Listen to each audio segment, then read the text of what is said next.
Shalom, kami dari CMC.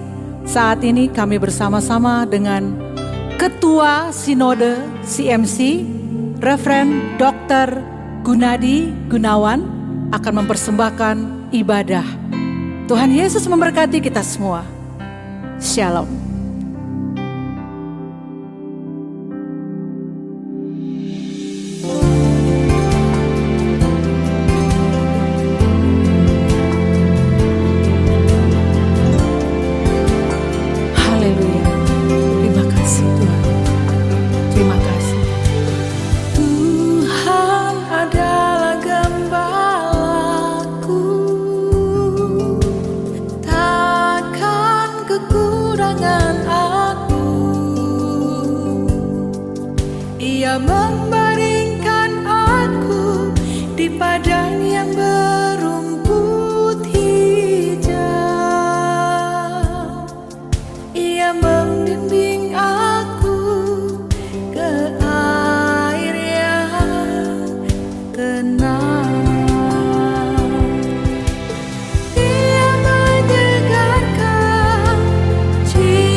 Saatnya kita akan mendengarkan firman Tuhan.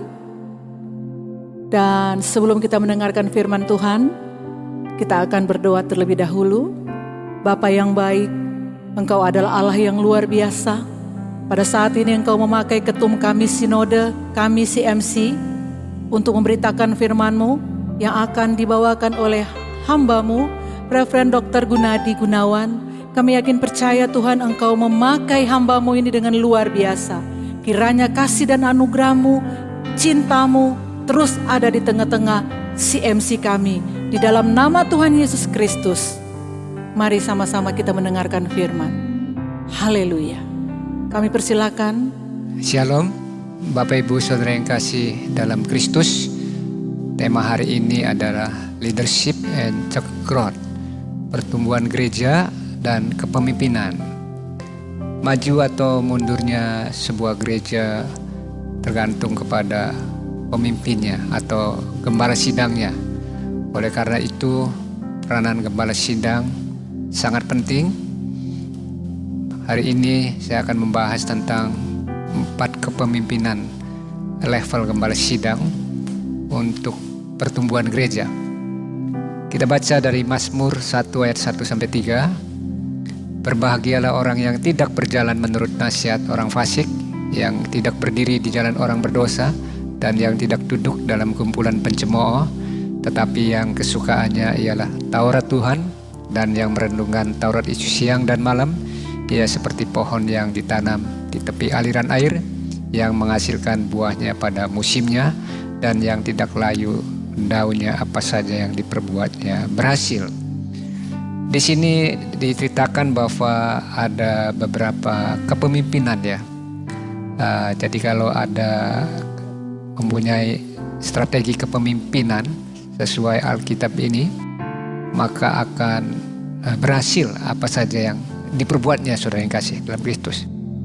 Yang pertama adalah kepemimpinan dengan visi atau vision ya.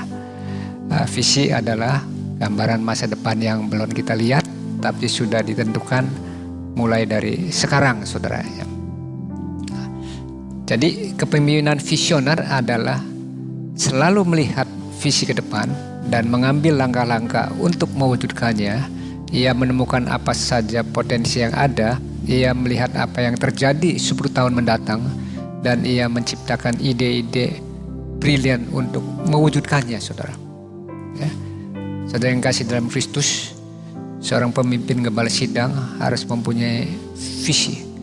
Di dalam Yesaya 54 ayat 2 dan 3, janganlah kamu mengirit, ya, janganlah kamu mengirit dana, bentangkanlah kemahmu ke kanan dan ke kiri, mengembang ke kanan dan ke kiri. Ya. Gereja harus berkembang, ya, gereja lokal, pusat, dan mengembang ke kanan ke kiri. Ya. Dalam jangka waktu 5 tahun sampai 10 tahun. Ya. Jadi seorang gembala sidang harus mempunyai visi, harus mempunyai program kerja, dan harus mempunyai target oriented ya, untuk mengembangkan gerejanya. Tanpa visi, maka semangat untuk memimpin jadi pudar. Tanpa visi tidak akan terarah, saudara. Ya. Kegiatan pelayanan tidak akan maksimal. Dengan visi maka semangatnya akan disedot semua ibarat satu magnet yang berfokus kepada satu tujuan, ya, yaitu pertumbuhan gereja dan jemaatnya. Yang kedua adalah kepemimpinan dengan pengaruh atau influence ya. Jadi Anda sanggup mempengaruhi orang-orang untuk melakukan apa yang Anda inginkan dengan berbagai cara. Tujuannya belum tentu baik, tetapi dengan berbagai cara supaya Anda mendapat pengikut yang sebanyak-banyaknya. Ya. Tidak cara lain adalah memberitakan Injil, ya, karena itu daya tarik seperti magnet yang membawa jiwa-jiwa untuk diselamatkan di dalam Kristus. Yang ketiga adalah kepemimpinan pengelolaan atau stewardship. Ya, pengelolaan adalah proses yang memberikan pengawasan pada semua hal yang terlibat dalam pelaksanaan kebijaksanaan dan pencapaian tujuan. Jadi pengelolaan merupakan ilmu manajemen yang berhubungan dengan proses mengurus dan menangani sesuatu untuk mewujudkan tujuan tertentu yang ingin dicapai. Ya, pemimpin dan pengikut bersinergi untuk kepentingan bersama, mengelola waktu, mengelola uang, mengelola sumber daya atau kompetensi. Di dalam Amsal 22 ayat 29 ya. Mengelola waktu, saudara. Ya. Seorang pemimpin, seorang gembala sidang harus pandai mengelola waktu ya, dengan hati, dengan pikiran dan waktu ya. Memprioritaskan pekerjaan Tuhan. Ya. Kalau kita condong ke dunia sekuler, ya, maka gereja tidak akan terurus, saudara. Oleh karena itu, luangkanlah waktu, prioritaskan waktu untuk pekerjaan Tuhan, untuk mengembangkan kerajaan Allah. Ya. Itu yang disebut kepemimpinan stewardship. Berapa banyak hamba Tuhan yang jatuh karena tidak memprioritaskan waktu untuk pertumbuhan gerejanya. Yang kedua adalah mengelola uang. Ya. Ini adalah sumber dana yang untuk pertama, besarkanlah dana misi dulu, kedua dana pastoral, ya, dan ketiga adalah dana kesejahteraan bagi gembala sidang dan teamworknya, ya, karena ini juga sangat penting, ya, dengan keuangan yang transparan, yang teratur dan jujur, maka gereja akan sehat. Yang ketiga, mengelola sumber daya atau disebut kompetensi, ya. Alkitab mengatakan besi mempertajam besi manusia, mempertajam manusia, ya. Jadi sumber daya manusia kita harus dilatih, ya. Kepemimpinan itu harus dibentuk, harus dilatih dengan meningkatkan talenta masing-masing, yaitu keahlian di bidang masing-masing. Terutama tugas sebagai gembala sidang adalah preaching atau khotbah, ya, supaya pada waktu khotbah setiap minggu di gerejanya, jemaat meresponinya dan mengerti tentang pemaparan firman Tuhan itu. Yang keempat adalah kepemimpinan dengan hubungan atau relationship, saudara. Ya, di dalam Matius 22 ayat 37 sampai 39, jawab Yesus kepadanya, kasihilah Tuhan Allahmu dengan segenap hatimu dan dengan segenap jiwamu dan dengan segenap akal budimu. Itulah hukum yang pertama dan hukum yang kedua yang sama dengan itu ialah kasihilah sesamamu manusia seperti dirimu sendiri.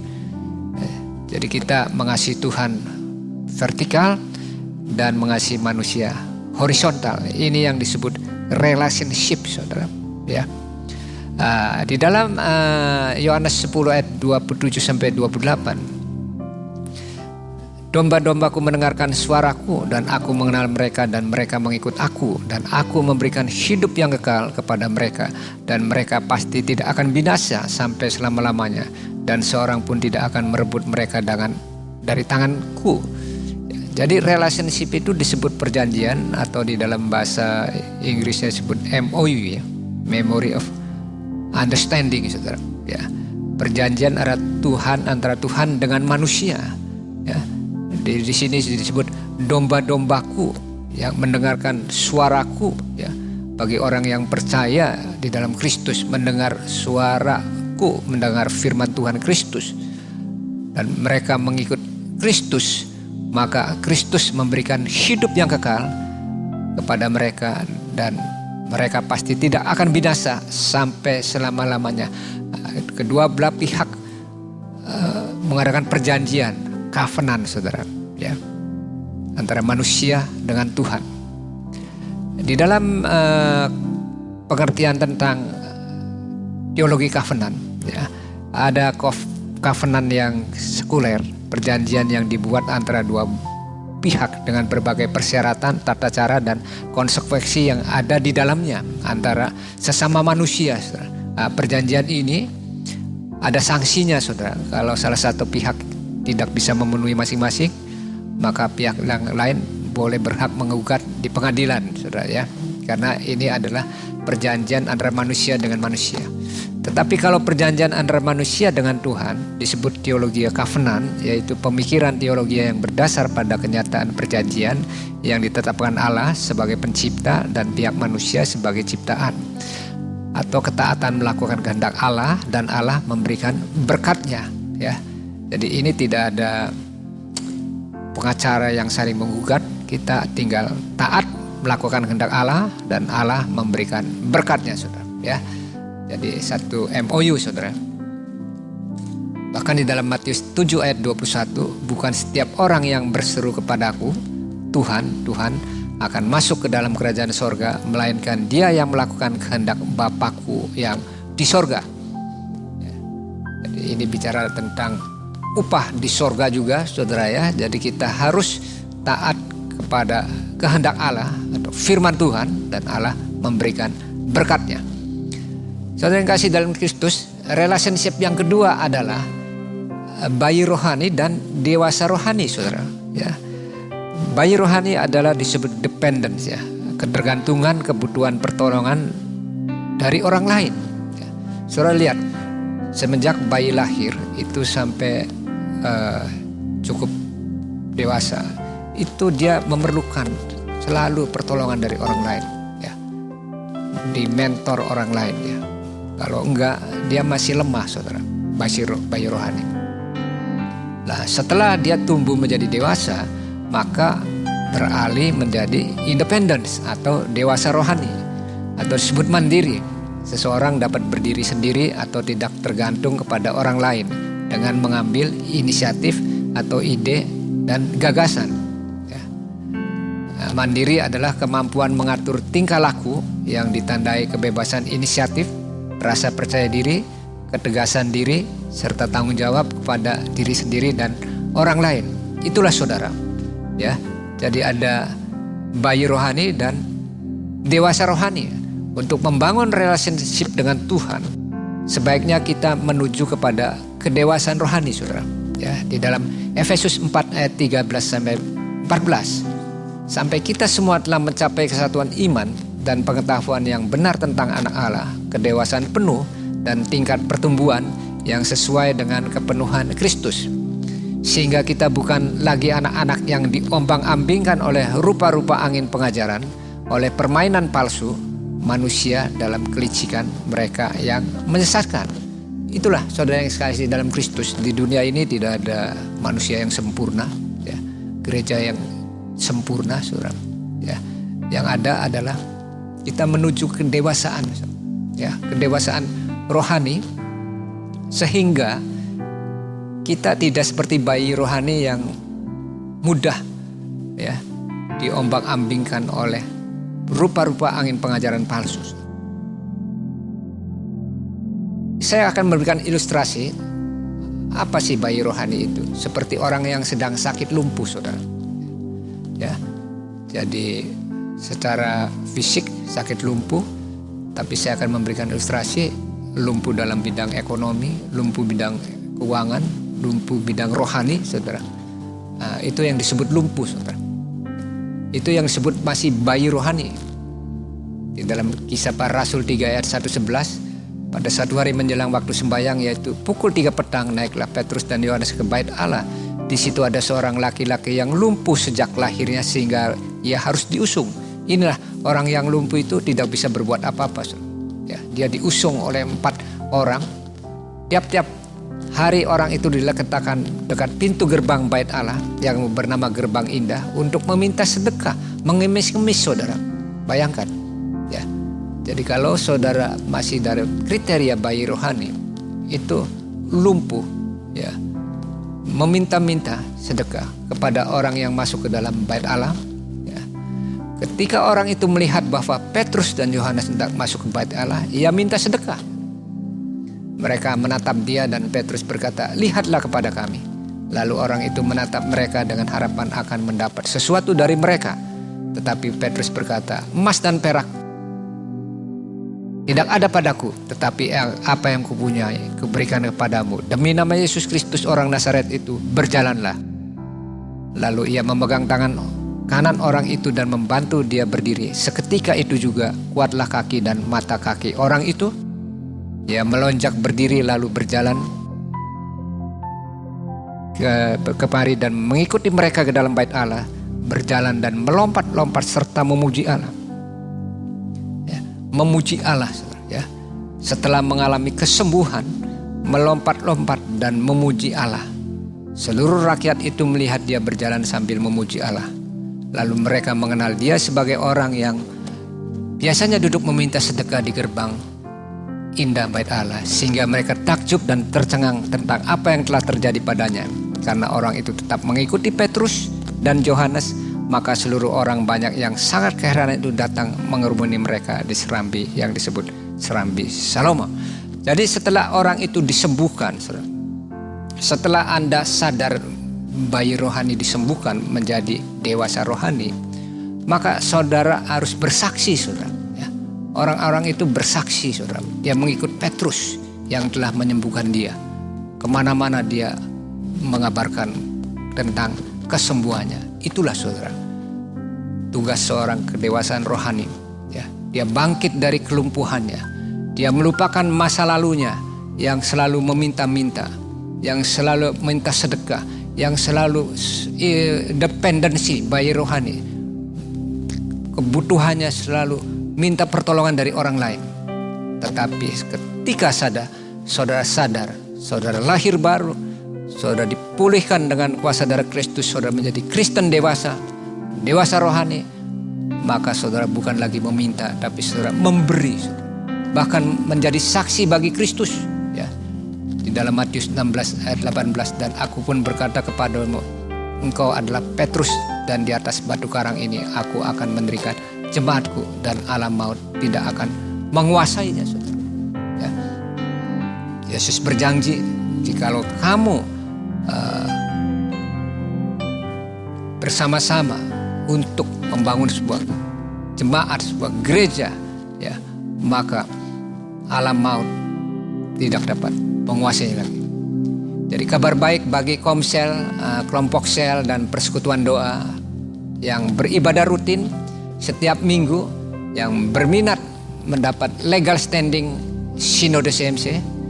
12 orang jemaat diberikan gelar PDP, 25 orang jemaat diberikan gelar PDM, 50 orang jemaat diberikan gelar PDT. Informasi dan pendaftaran Sekretariat CMC Jakarta, WA 081293467111. Pejabat Pelaksana Ketua DPD CMC DKI Pendeta Johan Jaja, WA 08121388248. Tuhan Yesus memberkati. Amin. Haleluya. Demikianlah firman Tuhan pada hari ini, dan kami yakin percaya semua yang sudah mendengarkan firman Tuhan dari hambanya, semua pasti diberkati. Kami dari CMC mengatakan shalom buat semua yang sudah menyaksikan. Tuhan Yesus memberkati. Sampai jumpa kepada ibadah selanjutnya. Haleluya.